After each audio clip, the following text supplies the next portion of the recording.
our continuing coverage from the 2013 World Soybean Research Conference in Durban, South Africa. Today we'll show you our interview with Jim Orff from the University of Minnesota. If you work with soybeans, you know the bean is basically broken down into soybean meal and soybean oil. Buyers might want different amounts of protein or varying amounts of fat, which they might be able to get when purchasing from the U.S. or South America. We talked with Jim about the variability in beans and why their genetic composition is so important. Well, in the past we've measured just the protein and oil content of soybean, but we realized the value to the end users is more in the amino acids on the protein side and the fatty acids on the oil side. So we're trying to look at those components to see what might be in the soybeans, not only in the North American production, but also in South American production. What is important to the customer? Because you hear a lot of Asian buyers talking about the difference between U.S. beans and South American beans when it comes to oil or protein. What do they want? Well, in the protein side, what they're really looking at is the essential amino acids that are needed for production for mainly poultry and swine.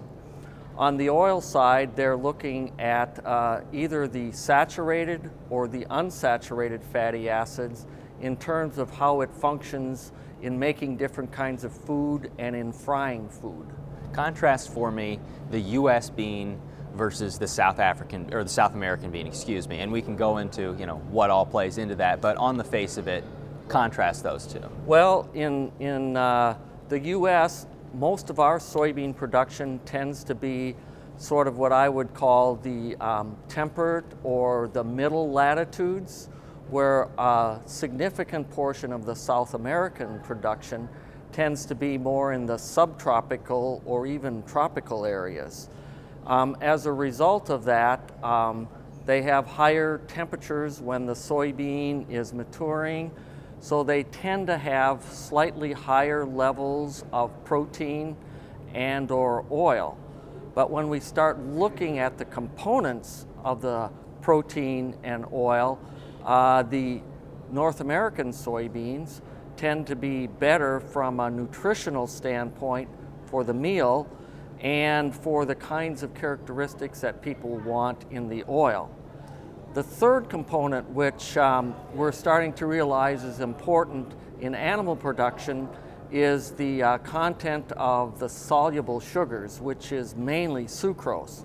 And again, when you go further away from the equator, you tend to have higher levels of sucrose, and that adds more energy to the soybean meal. So for people feeding livestock, say Asian buyers, they're not just looking at protein necessarily. Protein isn't the end game. Protein is not the end game, and I think the Asian buyers have known that over the years, and that's why, given a choice that the prices are comparable, they will take U.S. soybean over South American soybean. So specifically for the United States, what do you look at doing? I mean, what can be improved, or where are there areas?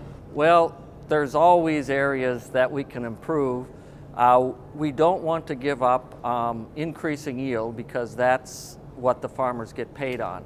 But we are looking specifically at some of the essential amino acids, so lysine, cysteine, methionine, and then threonine and tryptophan, which are the most important for poultry and swine production.